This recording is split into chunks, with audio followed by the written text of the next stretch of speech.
Yo guys, check. Kamusta mga idol? So ayan, mag-update tayo ngayong Auno. Grabe, pero umuulan. Kawawa naman yung mga nasa sementeryo, mga lods na bagyo na. Ay, naano sila. Naulan na sila doon. Mga lodi, no? So kasi kahapon nagpunta na kami. Ay, nung isang araw pala. So pahinga na ngayon.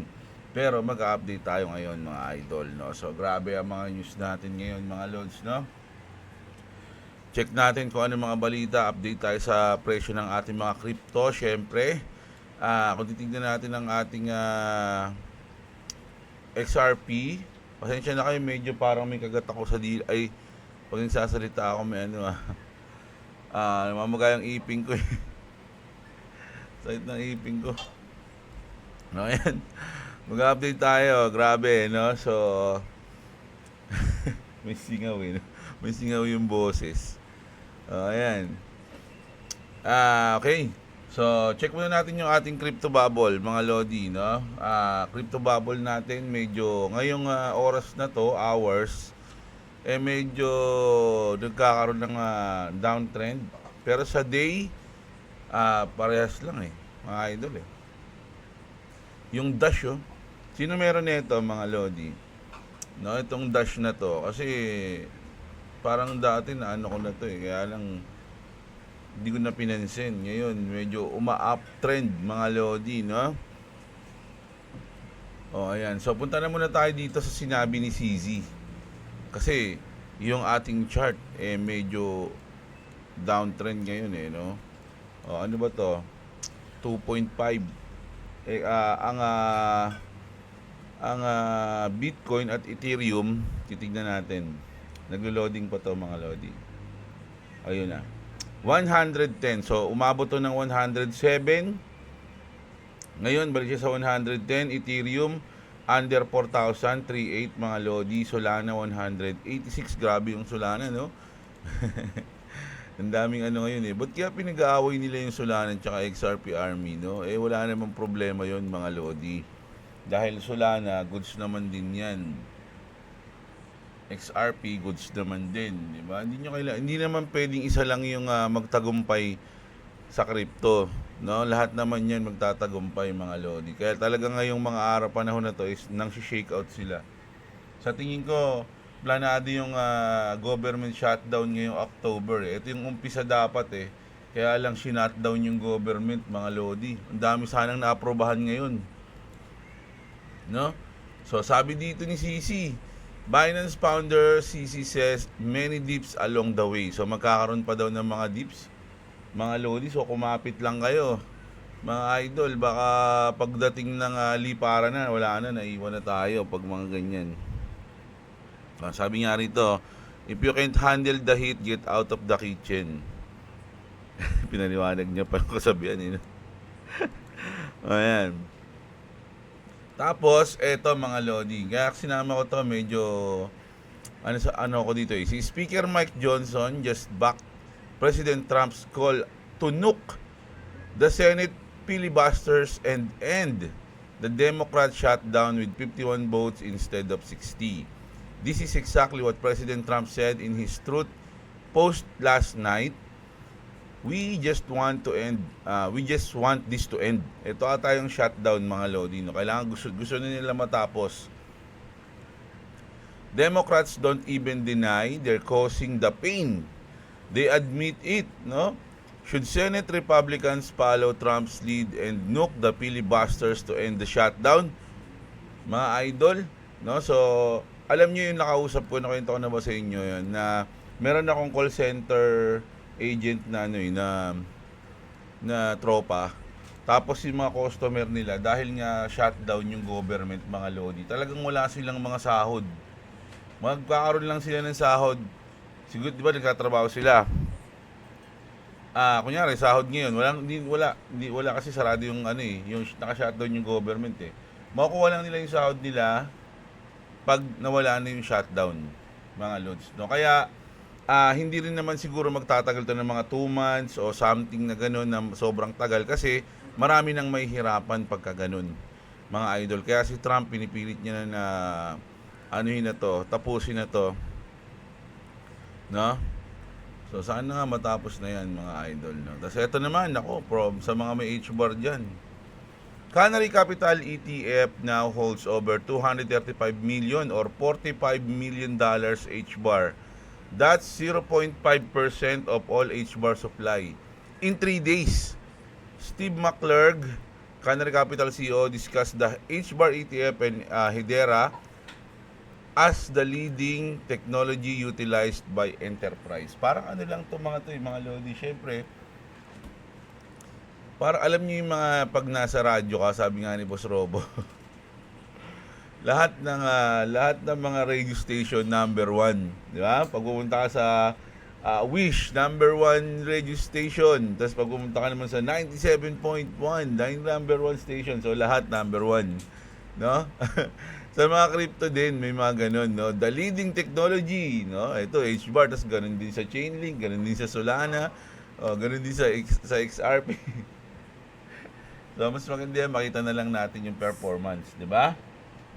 Tapos, pero good news to ha, sa H-bar ha, don't get me wrong mga idol, meron akong H-bar, no? Ayan, konti lang, no? Pero good news to mga lodi, no? Tapos, eto mga idol, ito yung sinasabi ko nung nakaraan na, o kahapon ba, na talagang tinatarget yung mga, nakakapagtaka kasi ito, tinatarget yung mga XRP content creator o yung mga content tungkol sa XRP. Sabi niya rito, I just got a warning from YouTube. Why are XRP content creators being targeted? Diba? Kumbaga, inano siya ng YouTube, no? Ayan, no? Winarningan. So, ni-remove yung kanyang content. Siguro, yung sa akin, hindi nire-remove kasi hindi naman lang. Ewan ko siguro baka may mga fake news sila kaya ganun. I don't know, mga lodi, no? Pero sana wag nilang gawin yun sa atin. Censorship, just confirmation that XRP threat is real. YouTube is set to enforce stricter rules around online gambling. Its gambling policies will be expanded to cover digital goods with monetary value including NFTs. They're clearing up the trash. And up with the XRP to $1,000 video. It's getting ridiculous. Baka ito yung mga nagpipredict na, ayan, tulad nito, 180 basta pag may mga presyo, tas magiging, ipipredict mo yung presyo ng isang token, halimbawa, XRP, ganyan, sabi mo, 1,000, magiging 10,000, no? Ako kasi, hindi ako nag-aano sa ganun Wala akong prediction mga lodi. Matagal ko nang sinabi yung prediction ko.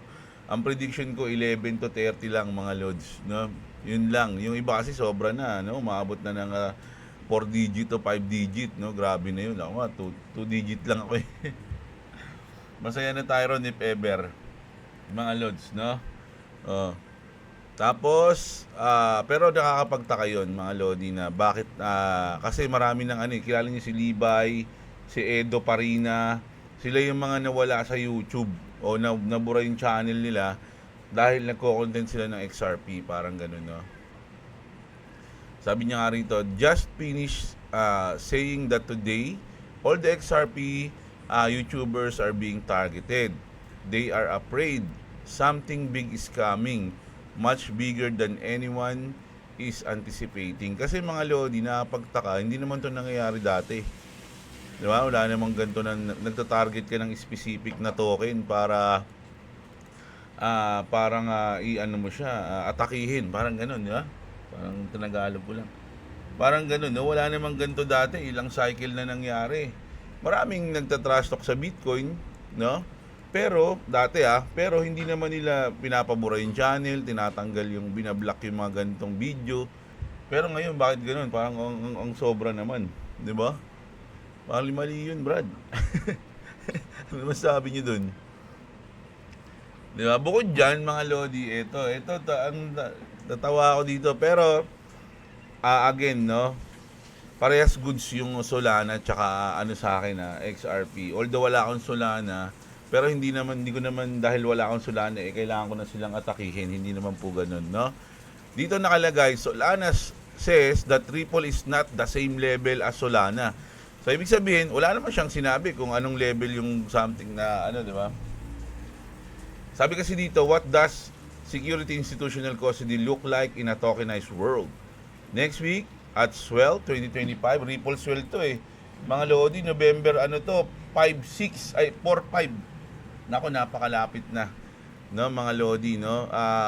Magkakaroon tayo ng event sa Ripple, no? Maraming guest diyan, kasama diyan yung advisor ng ng White House. Look like in a tokenized world. Next week at Ripple Swell 2025, leaders from top banks and asset managers including Citibank, Fidelity, P2s, hindi, paano dito? FTI US will discuss the road ahead. O, ayan. Etong mga to, Franklin Templeton, Citi, Fidelity, Ripple, no? Tapos sabi dito, if there's is any, and I mean any doubt, that Ripple, the company, and the XRP, the asset are not on your level. Tapos tinag niya yung Solana. So sumagot niya yung si Solana, mga Lodi, malupit yung sagot niya. Correct. Sabi niya gano'n, no? Not on the same level. Di raw sila magka-level ng XRP, mga idol. Panis si XRP. Panis ka pala XRP eh.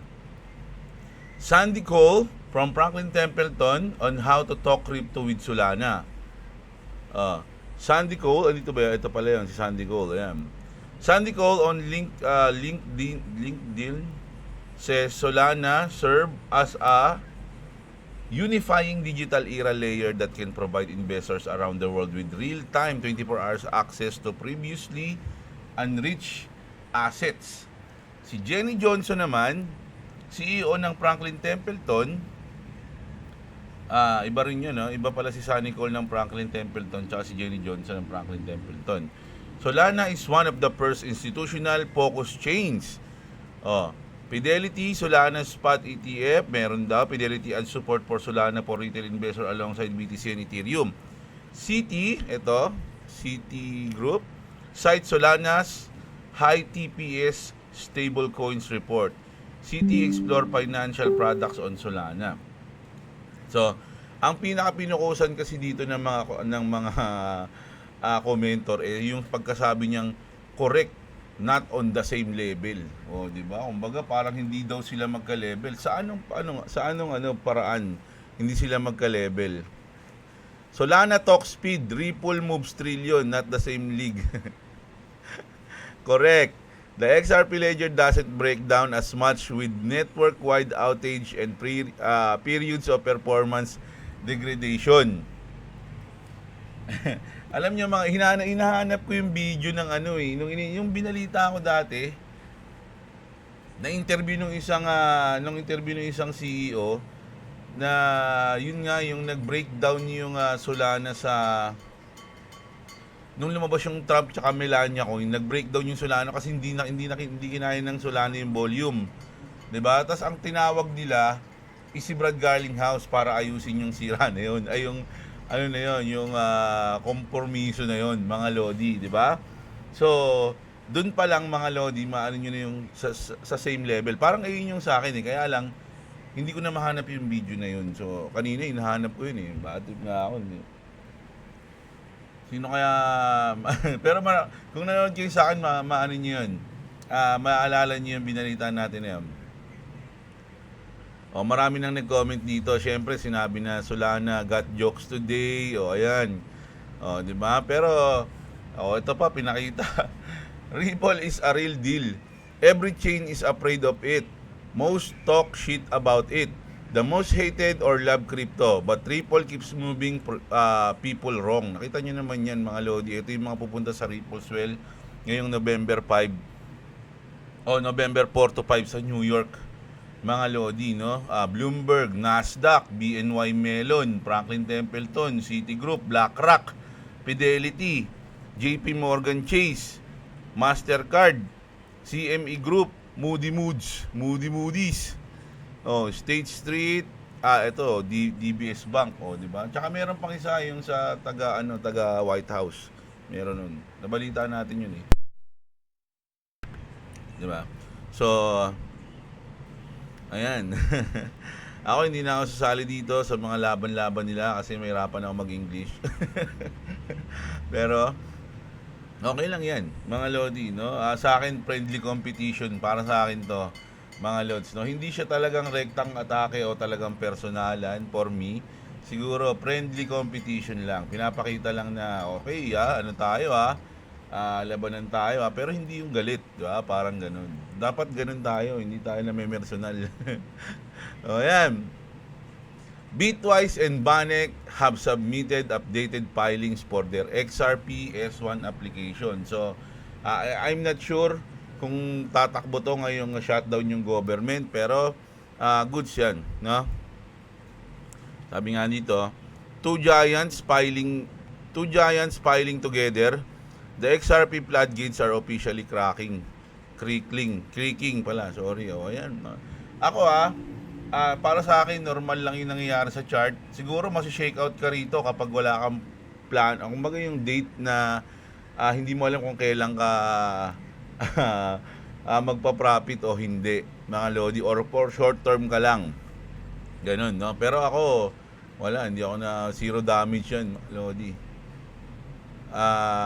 Will XRP be the next crypto ETF to hit Wall Street? Sabi dito ni Eleanor Teret, mga lodi. Si Eleanor Teret, mga lodi, medyo kilalang sa mundo ng crypto.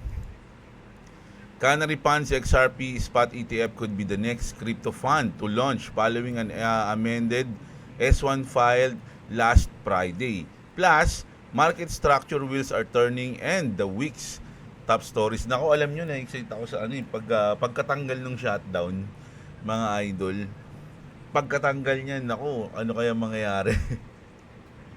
Lahat ng filings magla-live, di ba? Pati yung pag-apply ng bangko ng Ripple, mga lodi, no? Pati yun, nako, sabay-sabay. Kaya pala isang flip lang. Kaya pala sinatawag nilang flip the switch, no? Sa tingin nyo, pagtanggal ng shutdown, doon na magpi-flip ng switch. Pang! No? Doon na yan. Ako, nakaka-excite, mga lodi. Ayan, no? Yung iba kasi nalulungkot na kasi walang October na nangyari, no?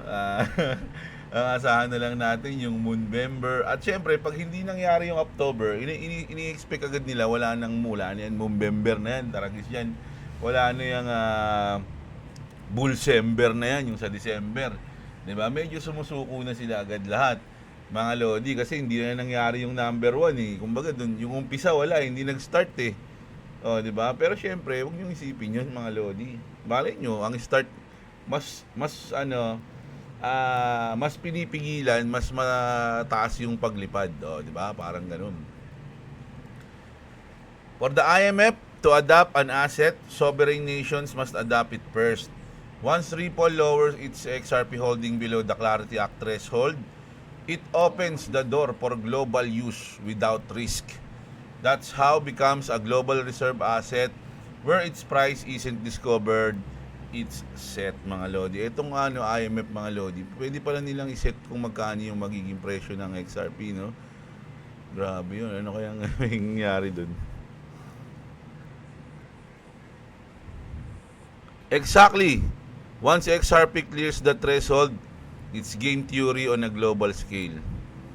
You're a man who chooses every word carefully when you speak and write.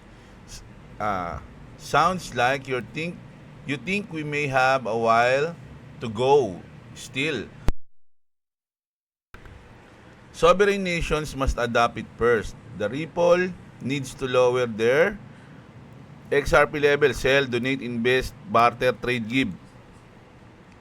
Maybe most of it already earmarked and they're just custody until release hit for buyers. They did say own, not custody. Yun.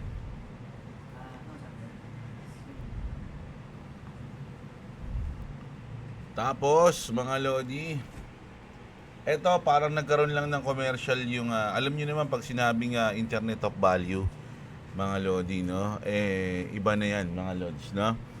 Ripple, in one of their advertisement, we're building the Internet of Value today. Ito na, pati nga si Vitalik, di ba, sinabi niya na yon sa isang interview niya, o sa isang parang nagsasalita siya na we are not the Internet of Value, sabi ni, yung Ethereum daw yon, sabi ni Vitalik. Ripple is the Internet of Value, ayun yung sinabi niya, mga lodi, no? So, syempre importante yan. The Internet of Value is incoming. It's uploading now. Sabing ganun. The cold drown simmers, whispers echo in the digital shadows. Ripple speaks. We're building the Internet of Value today. XRP steers beneath the surface. Current of power flowing unseen. The future bends to its spell. The Internet of Value is incoming. It is here. Grabe na to. Alam nyo, mahirap lang yung parang sabi, kasi marami na ako napapainggang ganun mga lodi, na si Ripple o si XRP talaga yung magiging global something. No, hindi ko ma-explain no, pero pinapanood natin ngayon kung paano mangyayari yon, mga lodi. Andito tayo sa part ng panahon na mag-uumpisa yung isang pagbabago sa payment system ng mundo, mga lodi, at sila yung nasa center, mga idol, no? Grabe yan. Swerte natin. At dapat nakabudega ka sa mga panahon na to. Di ba? Kasi kung hindi, sinayang mo yung chance o yung panahon na parang pasisihin ka ng apo mo, kaya ng mga apo mo na, di ba nung panahon nyo, dapat hindi ka nagbumili ng gantong token, yun yung ngayon, kung nakabili ka nung panahon mo na yun, bilyonary na yung pamilya natin. Gagana. Wala, laki. Bumili ako ng meme coins Malas yun. Pagka ganun, meme coins yung nabili ko, kaya po ang nabili ko, meme coins, kaya hindi tayo nakabili ng XRP. Sayang nga Ganun na yung mangyayari, no? Malas di ba? Tapos, eto naman, no? Nako, siguro, kanina lang to, mga lodi, November 1. The Insider with 100% win rate. Ano isipin nyo, 100% win rate? No? Yung Insider na 100% win rate just open an XRP long with $347 million. He knows something big is coming. Kahit na negative siya ngayon, ang entry price niya, 3.8? Sa Ethereum, sa IT pala to, tsaka sa BTC, Solana. Asan na yung sa XRP? Wala namang XRP, nanaloko naman to si Shibu. Ethereum, BTC, tsaka Solana pala to. Ayan sa 3.8 siya, BTC 110 naglong. Yung Solana 198. Pero negative siya ngayon. Ang laki ng negative niya, 700,000. Tigsi 700,000 yung kanyang negative, mga idol, no? Pero bakit siya bakit siya maglulong? Ibig sabihin, meron siyang alam. 100% win rate niya 'di ba? Tapos, eto naman. Ito, syempre, news to Kumbaga, hindi lang tayo nag-news na ito, napakadami na. Ripple is officially featured on AWS Partner Network. AWS pala. Confirmed, RippleNet is powering global payments. Tingnan nyo. Global payments through its decentralized financial tech and sources reveal a team is exploring XRP for corporate payment system to boost speed and efficiency. Diba? Solid, mga idol.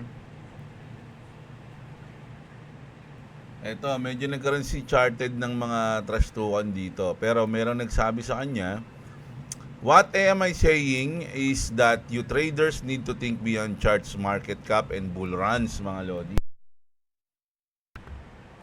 XRP is the money processor, kumbaga facilitator of the new financial transfer payment system. It's not some mere crypto token or a hype up shitcoin like Bitcoin.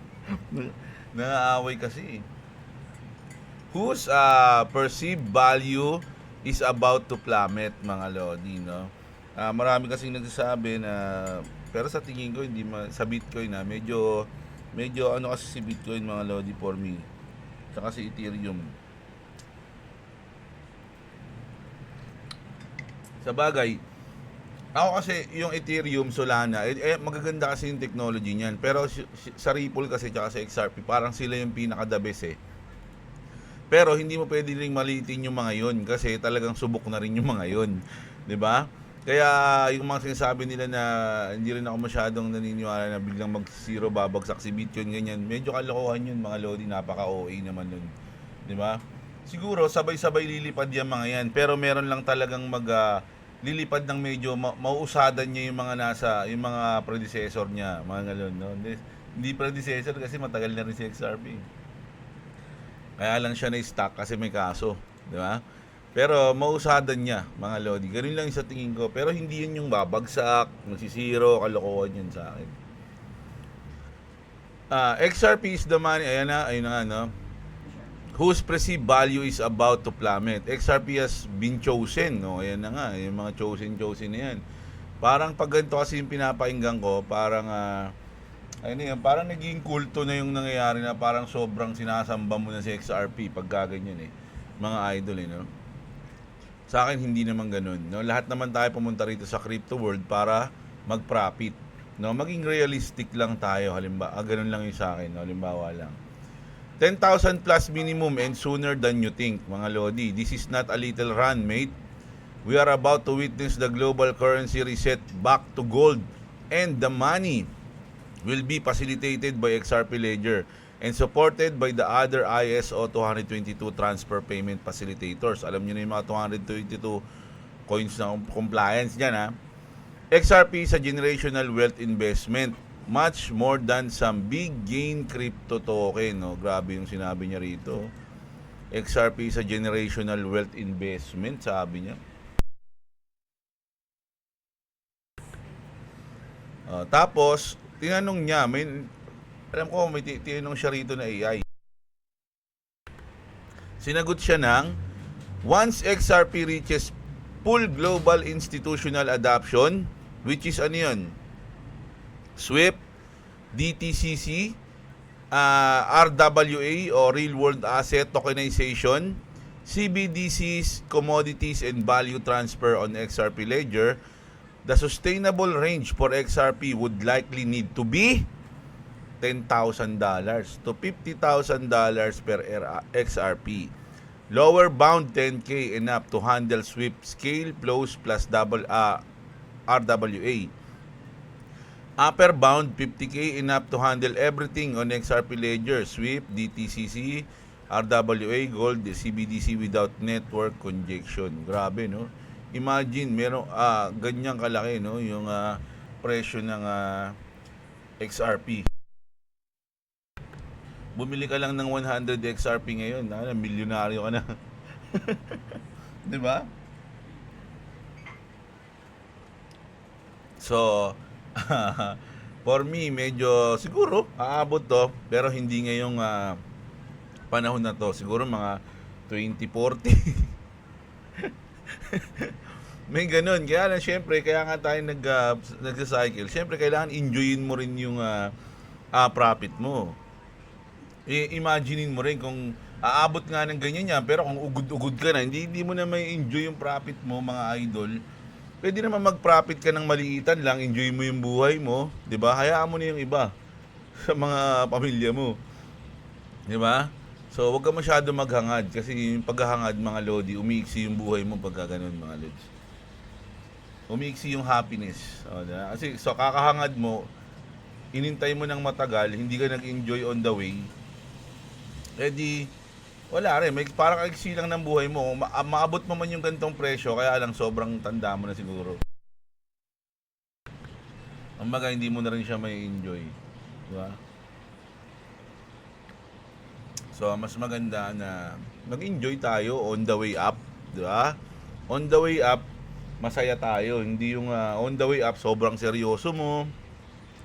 Inaaway mo yung mga nagtatrash talk sa XRP. Di ba?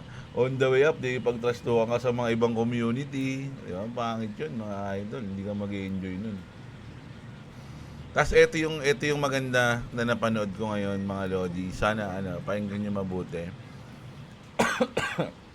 Sabi dito, at the end of the day, this technology, in my opinion, will be the fastest moving and most consequential technology that we'll see in many decades. Yes, she clearly referring to XRP. Adena Paidman, Nasdaq CEO. She will be at Triple Swell next week. Diba nakita natin, no? So as we are seeing some changes in monetary policy, you're seeing the small caps starting to lift up as well. But the rest of the market, in particular the large caps, have had an incredible environment around them.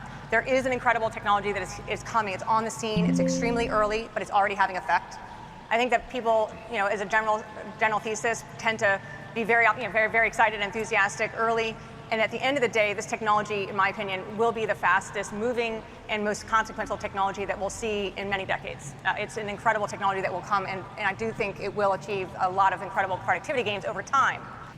Yung pa lang mga Lods, nung sinasabi pa lang, this is the most fastest moving and most consequential technology that we'll see in many decades.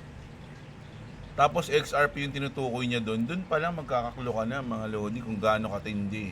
At kung yung level, sabi nga ng di ba? Yung hindi sila magka-level. So, ayun yung level ng XRP, mga Lodi. Di ba? Ang tindi niyan. It takes time, though. It's very early, and people get very excited. But the fact is that as we build out the infrastructure, the models are improving every single month, every single quarter. The way that the models are being able to be brought together now through agents and digital workers to be able to string together capabilities will drive productivity. And investors are understanding that. So investors are there to predict the future, and they definitely predict a bright future. But I would also point out that since the beginning of 2024 until today, while the Nasdaq 100 is up 47%, the earnings of the companies in the Nasdaq 100 are up 32%. So there is a lot of justification for the fact that the markets are performing the way they're performing. So ayun na, mga Lods, no? Ayun yung tinutukoy niya diyan si XRP. Ayun yung sabi dito ni Exa, mga Lods, no? So kung totoo 'yun, napakagandang balita nun, mga idol, di ba? So for decades sila yung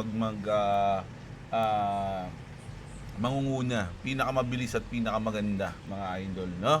So ayan, grabe yung news natin. Sana enjoy nyo, mga Lodi, no?